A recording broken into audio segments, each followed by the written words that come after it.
بسم اللہ الرحمن الرحیم۔ حبیب بن عثمان ایک روز مکہ میں داخل ہوا۔ اپنے گھوڑے اور کتے کو اس نے دور ہی رکھا اور خود خانہ کعبہ میں داخل ہوا، طواف کیا۔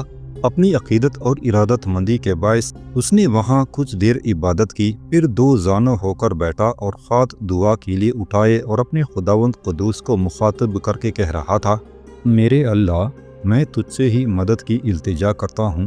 میرے ہر دکھ اور تکلیف میں تو ہی آخری آسرا ہے۔ میرے اللہ، میری تجھ سے ہی التجا ہے کہ مجھے ہمت عطا کر، مجھے اس قدر حمایت اور نصرت دے کہ میں تقدس کو تمدن کا فریب دینے والوں کے پیچھے سیلاب کے ریلے بے روک آندھی بے تحاشا قوت کی طرح لگ جاؤں اور انہیں نیست و نابود کر کے رکھ دوں۔ دعا مانگنے کے بعد حبیب بن عثمان اپنی جگہ پر اٹھ کھڑا ہوا۔ آنکھوں میں جو نمی اتر آئی تھی وہ کندھے پر رکھے انگوسے سے اس نے صاف کر لی۔ خانہ کعبہ کی حدود سے نکل کر وہاں آیا جہاں اس نے اپنا گھوڑا اور کتا کھڑا کر رکھا تھا۔ گھوڑے کی گردن تپ تپائی، کتے کی گردن میں جو پٹا تھا اور توق تھا اسے درست کیا۔ اس پٹے اور توق نے کتے کی پوری گردن کو سر سے لے کر جسم کے پیچھے حصے تک ڈھانپ رکھا تھا۔ اس پٹے پر لوہے کے بڑے بڑے کھیل نصب تھے جیسے چمڑے کی زرہ پر ہوتے ہیں۔ چونکہ سردی کا موسم تھا لہٰذا ایک زرہ نما چمڑے کی پٹی کتے کی پیٹھ کے اوپر دم تک بندھی ہوئی تھی۔ تھوڑی دیر تک گھوڑے کی گردن تپ تپانے کے بعد حبیب بن عثمان سوار ہوا، گھوڑے کو ایڑ لگائی، پھر وہ واپسی کا رخ کیے ہوئے تھا۔ ایک روز وہ رقیم شہر میں داخل ہوا۔ اپنے آنے کی اطلاع اس نے حارث کے بیٹے مالک کو کر دی۔ مالک نے بہترین انداز میں اس کا استقبال کیا۔ حارث نے اسی وقت حبیب کو اپنی کمرے خاص میں طلب کر لیا تھا۔ مالک کے ساتھ جب حبیب بن عثمان اس کمرے میں داخل ہوا تو اس کمرے میں پہلے سے حبیب بن عثمان کا ماموزاد سعید اور دو قاصد جو یروشلم سے آئے تھے بیٹھے ہوئے تھے۔ حبیب بن عثمان اور مالک جب آگے بڑھے تو حارث نے اپنی جگہ سے اٹھ کر حبیب بن عثمان کا نہ صرف استقبال کیا بلکہ اس سے پرجوش مصافحہ کیا، خالی نشست پر بیٹھنے کے لیے کہا۔ پھر انتہائی سنجیدگی میں اس نے حبیب بن عثمان کو کہنا شروع کیا: عثمان کے بیٹے، تمہارا ماموزاد سعید بن حسان مجھے پورے حالات سے آگاہ کر چکا ہے۔ مجھے بے حد دکھ اور صدمہ ہے کہ کچھ مسلح جوان تمہارے نخلستان پر حملہ آور ہے اور تمہارے باپ کو قتل اور تمہاری ماں کو اندھا کر دیا۔ یہ ایک ایسا دکھ ہے جسے کبھی بھی کسی بھی صورت فراموش نہیں کیا جا سکتا۔ اس وقت تمہارے بھائی سعید بن حسام کے ساتھ جو جوان بیٹھا ہوا ہے یہ وہی قاصد ہے جو یروشلم سے میری بیٹی کا پیغام لے کر آیا ہے۔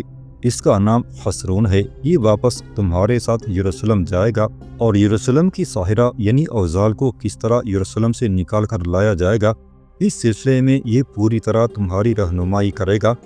تم نے کہاں قیام کرنا ہے، کس سے ملاقات کرنی ہے، کیسے اوزال سے تمہارا رابطہ ہوگا، یہ سب کچھ اس حسرون کے ذمے ہے۔ یہ تمہارے لیے سب کچھ کرے گا۔ اس سلسلے میں تمہیں کسی تکلیف و دشواری کا سامنا نہیں کرنا پڑے گا۔ اس موقع پر وہ قاصد جس کا نام حسرون تھا اپنی جگہ سے اٹھا، حبیب بن عثمان کے پاس آیا اور بڑی ہمدردی میں اسے مخاطب کر کے کہنے لگا: اے ابن عثمان، مجھے تمہارے باپ کے مرنے اور ماں کے اندھا ہو جانے کا بڑا دکھ اور غم ہے۔ خدا تمہیں توفیق دے کہ تم اس صدمے کو صبر اور استقلال کے ساتھ برداشت کر سکو۔ جواب میں بڑی اپنائیت میں حبیب بن عثمان نے حسرون کا شکریہ ادا کیا۔ اس کی پیٹھ تپ تپائی۔ اتنے میں حارث نے پھر حبیب بن عثمان کو مخاطب کیا: میرے عزیز، تم کب تک یہاں سے یروشلم کی طرف کوچ کرنا پسند کرو گے؟ حارث کے اس سوال پر حبیب بن عثمان نے کچھ سوچا۔ اس کے بعد حارث کی طرف دیکھتے ہوئے کہنے لگا: میں آج ہی یروشلم کی طرف کوچ کرنا چاہتا ہوں۔ اس مہم سے فارغ ہونے کے بعد اپنے باپ کے قاتلوں کی تلاش میں نکلنا چاہوں گا۔ حارث نے حبیب بن عثمان کی اس تجویز سے اتفاق کیا، پھر اپنے بیٹے کو حکم دیا کہ حبیب بن عثمان اور حسرون کے کوچ کی تیاری کرے اور انہیں مکمل زادرہ اور دوسری ضروریات کی چیزیں مہیا کرے۔ پھر اس نے حبیب بن عثمان کو مخاطب کیا: ابن عثمان، تمہارے ماموزاد بھائی سعید بن حسام کو ہم نے اپنے لشکر میں شامل کر لیا ہے۔ اسے ایک عمدہ سالار کا عہدہ دیا گیا ہے۔ اس کی خواہش کے مطابق مستقر میں اسے رہائش بھی مہیا کر دی گئی ہے۔ اس نے وہاں اپنا قیام کر لیا ہے۔ میں نے اپنے بیٹے کو سمجھا دیا ہے کہ یہ تمہاری کوچ کی تیاری کرنے کے بعد تمہیں الوداع کہے گا۔ اس کے ساتھ ہی حارث وہاں سے اٹھ کر چلا گیا تھا۔ مالک بھی اپنی جگہ سے اٹھا، سعید بھی کھڑا ہو گیا۔ حبیب بن عثمان اور خسرون دونوں کو انہوں نے اپنے ساتھ لیا۔ تھوڑی دیر بعد حبیب بن عثمان اور خسرون رقیم سے یروشلم کی طرف کوچ کر گئے تھے، جبکہ سعید رقیم کے مستقر کی طرف چلا گیا تھا جہاں اس کا قیام تھا۔ حبیب بن عثمان اور خسرون دونوں ایک روز سورج طلوع ہونے کے تھوڑی دیر بعد یروشلم کے نواح میں ایک عبادت خانے کے سامنے رکے۔ اپنے گھوڑے کی باگیں کھینچتے ہوئے خسرون نے اسے روک دیا۔ اس کی طرف دیکھتے ہوئے حبیب بن عثمان بھی اپنے گھوڑے کو روک چکا تھا۔ پھر خسرون نے حبیب کو مخاطب کیا، آپ جو یہ سامنے عمارت دیکھ رہے ہیں یہ یہودیوں کی عبادت گاہ ہے۔ یہ یہودیوں کی تنظیم مکابی کی یوں جانے پرانی عبادت گاہ ہے اور کبھی یہ ان کا مرکز بھی رہی ہے۔ اس عبادت گاہ کا جو متولی ہے وہ مکابی تحریک کا پرزور حمایتی ہے، نام اس کا آزور ہے۔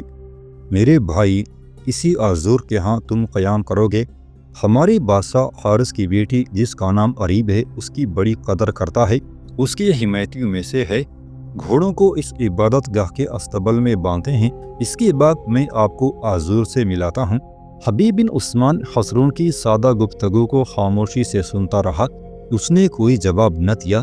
خسرون نے جب گھوڑے کو پھر ہانکا تو اس نے بھی اپنا گھوڑا ہانک دیا تھا۔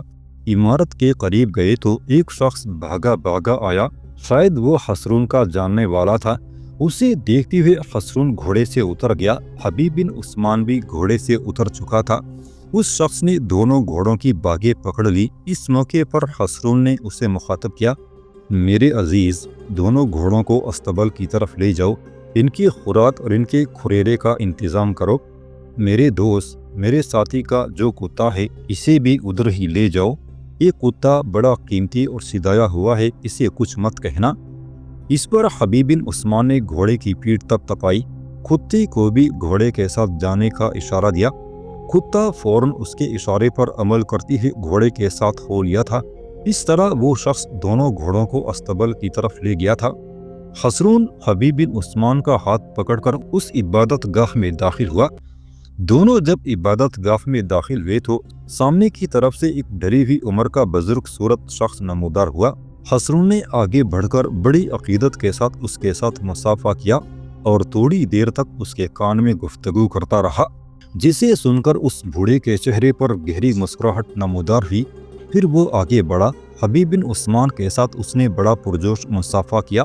اس کے بعد اسے مخاطب کر کے کہنے لگا، میرے عزیز، میرا نام آزور ہے، اس عبادت گاہ میں تمہیں خوش آمدید کہتا ہوں۔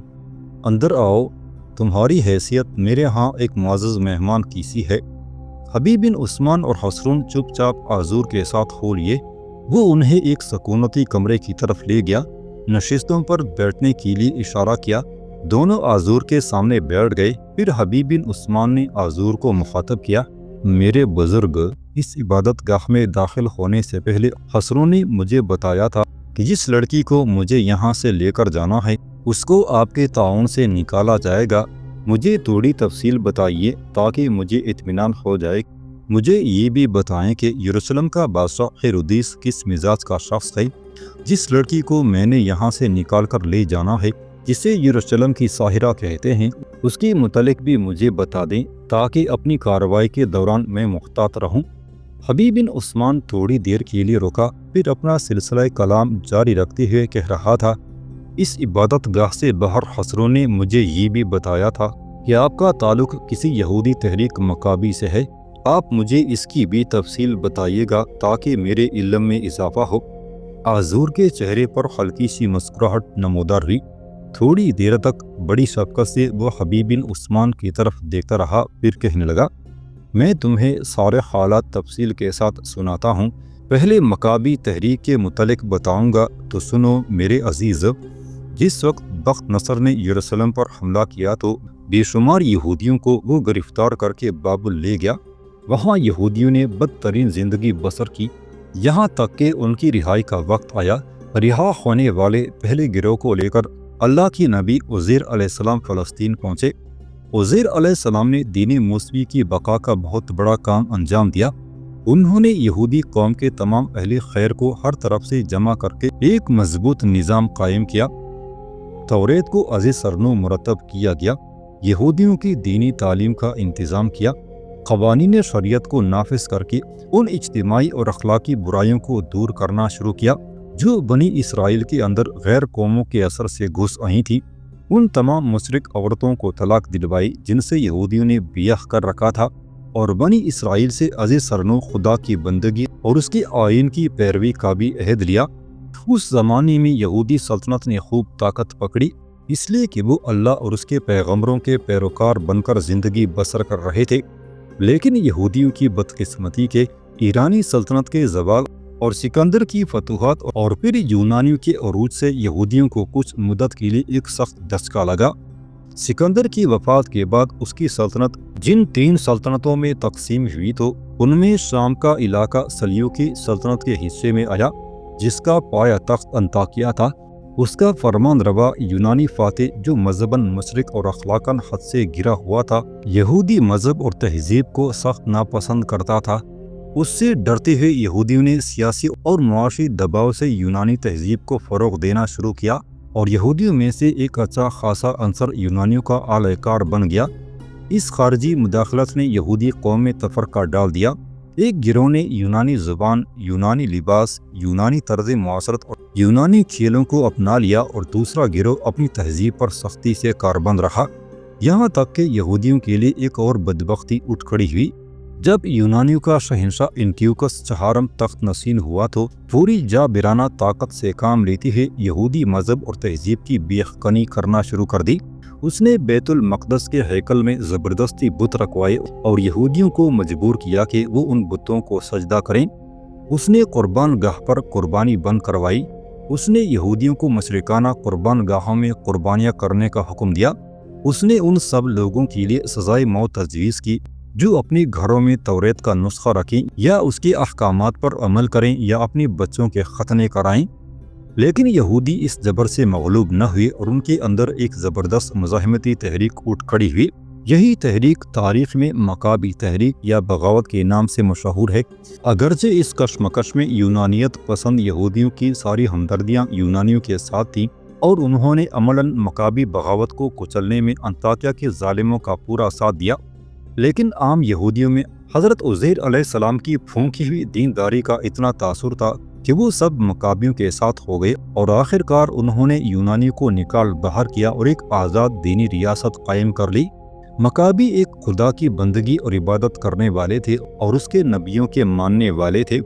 وہ تحریک ایسی کامیاب ہوئی کہ جنوبی فلسطین سے لے کر جھیل تیبریا سے بھی آگے اور دریائے اردن کے اس پار تک سارے علاقے پر مکابی تحریک کی حکومت قائم ہو گئی۔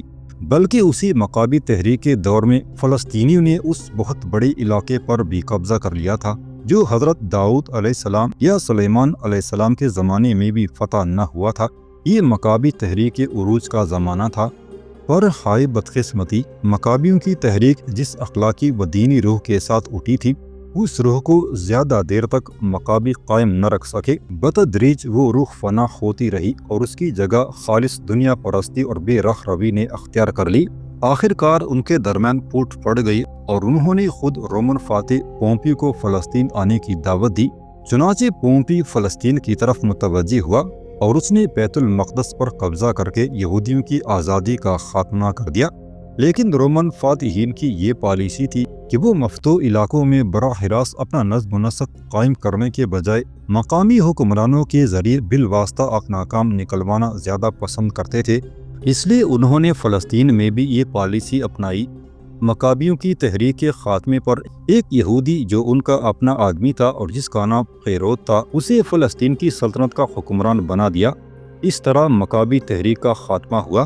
لیکن اب بھی فلسطین کے اندر ایسے لوگ ہیں جو مکابی تحریک کے ماننے والے ہیں، اللہ اور اس کے رسولوں کے احکامات کی پابندی کرنے والے ہیں۔ میں بھی ایک مکابی ہوں۔ میرے محترم مہمان، یہ دو مکابی تحریک کی تاریخ ہوئی۔ اب تم نے یہ کہا تھا کہ یروشلم کا بادشاہ ہیرودیس کس مزاج کا انسان ہے اور اس نے یروشلم کی ساحرہ اوزال کے متعلق کیا احکامات جاری کر رکھے ہیں۔ اس سلسلے میں تمہیں شاید کسی نے غلط بتا دیا ہے کہ ہیرودیس پورے فلسطین کا حکمران ہے۔ ایسا نہیں ہے۔ اس کی تفصیل میں تمہیں بتاتا ہوں۔ ہیرودیس بظاہر اچھا انسان لگتا ہے لیکن باطن میں ایسا نہیں ہے۔ یہ رومنوں کی طرف سے فلسطین میں آیا اور ہیرود اعظم کے نام سے مشہور ہوا۔ اس کی فرمان روائی فلسطین اور شرق اردن پر قائم رہی۔ اس نے ایک طرف مذہبی پیشواؤں کی طرفداری کر کے یہودیوں کو خوش رکھا اور دوسری طرف رومی تہذیب کو فروغ دے کر وفاداری کا زیادہ سے زیادہ مظاہرہ کر کے رومن حکمران قیصر کی بھی خوشنودی حاصل کر لی۔ اس زمانے میں یہودیوں کی اخلاقی و دینی حالت گرتے گرتے زوال کی آخری حد تک پہنچ چکی تھی۔ اس ہیرود اعظم کے بعد اس کی ریاست 3 حصوں میں بٹ گئی، یعنی اس کے سلطنت اس کے 3 بیٹوں میں بٹ گئی۔ اس کے بڑے بیٹے کا نام ارخلاؤس تھا۔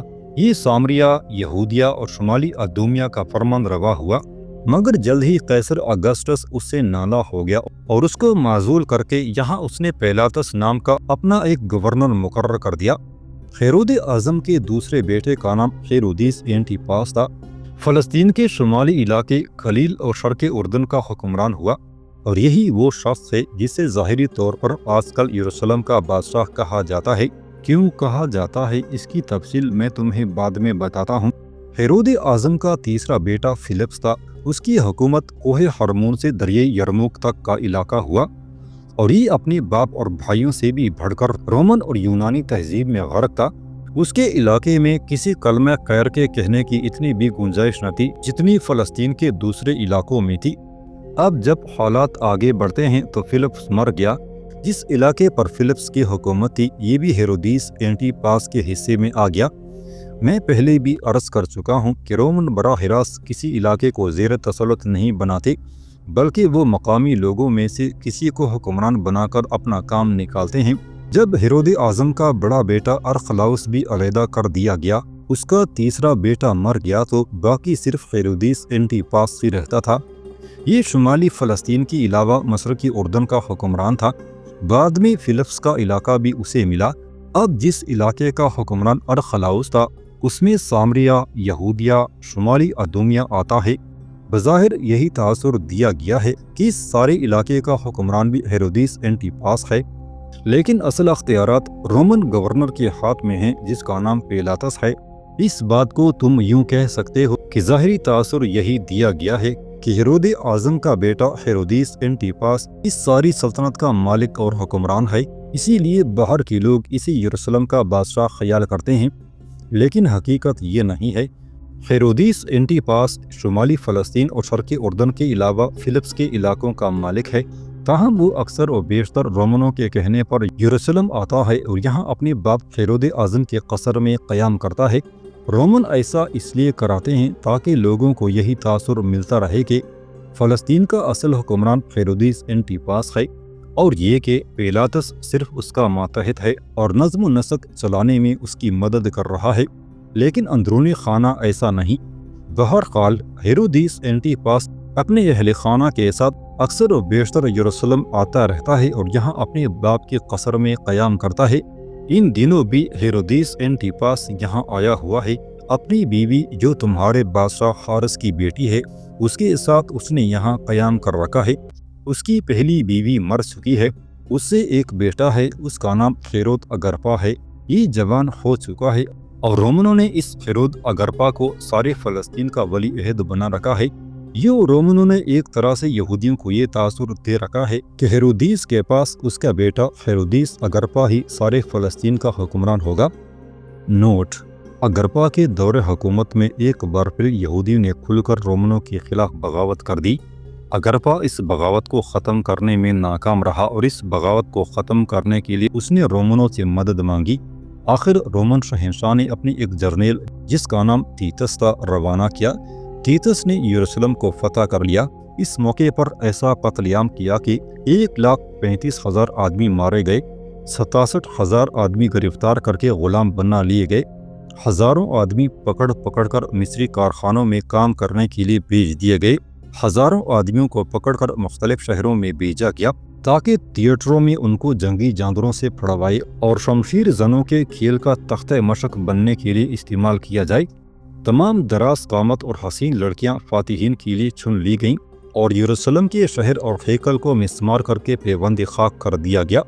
اس کے بعد فلسطین سے یہودیوں کا اقتدار ایسا مٹا کہ 2000 برس تک اس کو سر اٹھانے کا موقع نہ ملا اور یروشلم کا ہیکل مقدس پھر کبھی تعمیر نہ ہو سکا۔ بعد میں جا کر قیصر حاضریان نے اس شہر کو دوبارہ آباد کیا، مگر اس کا نام یروشلم سے تبدیل کر کے ایلیا رکھ دیا اور اس میں مدت دراز تک یہودیوں کو داخل ہونے کی اجازت نہ دی گئی۔ بوڑھا یہودی آزور تھوڑی دیر تک بڑے دکھ بھرے انداز میں خاموش رہا۔ اس کے بعد دوبارہ اس نے حبیب بن عثمان کو مخاطب کر کے کہنا شروع کیا، میرے اجنبی عزیز، مکابیوں کے دور میں یہودیوں کی طاقت اور قوت اپنی عروج پر تھی۔ رومنوں کی بڑھتی ہوئی قوت کو یہ جرأت اور جسارت نہ ہوتی تھی کہ میلی آن سے یہودیوں کی طرف دیکھیں، لیکن آج یہودی ذلیل و خوار ہو رہے ہیں۔ بظاہر ہیرودیس اینٹیپاس فلسطین کی مملکت کا شہنشاہ اعظم ہے، لیکن اس کے اختیارات سارے علاقوں پر نہیں بلکہ ایک محدود علاقے تک خیال کیے جاتے ہیں، اور اس کے علاقے کے ارد گرد بھی رومن اپنی طاقت اور قوت میں دن بدن اضافہ کرتے ہوئے یہودیوں کے لیے زندگی مشکل اور اجیرن کرتے جا رہے ہیں۔ ان دنوں صرف نبطیوں کی حکومت ایک ایسی ہے جو رومنوں کی آنکھوں میں آنکھیں ڈال کر دیکھ سکتی ہے۔ میرے عزیز، میں تمہیں یہ بھی بتاتا چلوں کہ کس طرح رومن یہودی مملکت کے ارد گرد شکنجہ کستے چلے جا رہے ہیں۔ مصر میں کچھ عرصہ پہلے کلوپاترا کی حکومت تھی اور اس کے تعلقات ہمارے سابق حکمران سے بڑے اعلیٰ اور خلیفانہ تھے۔ آج کل کلوپاترا کی موت کے بعد ایک شخص گالس رومنوں کی طرف سے مصر کا حاکم ہے۔ اس کا ایک پرانا ساتھی اور دوست جس کا نام سٹرابو ہے، وہ مصر کی افواج کا سالار اعلیٰ ہے۔ یہ دونوں نہایت سنگ دل اور انتہا درجے کے جنگجو انسان ہیں اور یہ رومنوں کے لیے ان کی سلطنت وسیع کرنے میں مصروف ہیں۔ جہاں تک فلسطین کا تعلق ہے تو ساحل سمندر کے ساتھ وہ علاقہ جسے ادومیہ، یہودیہ اور سامریہ کہتے ہیں، یہ بھی رومنوں کے قبضے میں ہے۔ اس پر رومنوں کا ایک جنرل پیلاطس حکمران ہے۔ اس قصے میں فلسطین کے بڑے بڑے شہر آتے ہیں جیسے خریخو، جرون، اسقلان، یروشلم، سامریہ، قیصاریہ، بیت اللحم، یافا اور کچھ دیگر شہر شامل ہیں۔ پیلاس کی اس سلطنت کے دائیں جانب دریائے اردن کے اس پار یہودی حکمران ہیرودیس اینٹیپاس کی ریاست ہے۔ اس کا مرکزی شہر اردن ہے۔ اس کی سلطنت شمال میں رومنوں کے اس صوبے تک پھیلی ہوئی ہے جس کے بڑے شہر سیدا، سور اور انطاکیہ ہے۔ ہیرودیس اینٹیپاس کے پاس جو علاقہ ہے اس میں کوئی بڑا شہر نہیں، تاہم اس میں کچھ مشہور شہر ہیں جیسے گلیل، ناصرہ اور کفر نجوم وغیرہ۔ ہیرودیس اینٹیپاس کی سلطنت کے مشرق اور شمال میں پھر رومنوں کی ایک چھوٹی ریاست ہے۔ اس کا حاکم ایک رومن جنرل ڈیکاپولس ہے۔ اب فلسطین کی ارد گرد رومنوں کی 3 سلطنتیں ہیں، ایک پلاطس کی، ایک ڈیکاپولس کی اور ایک شمال میں جس کا مرکزی شہر انطاکیہ ہے۔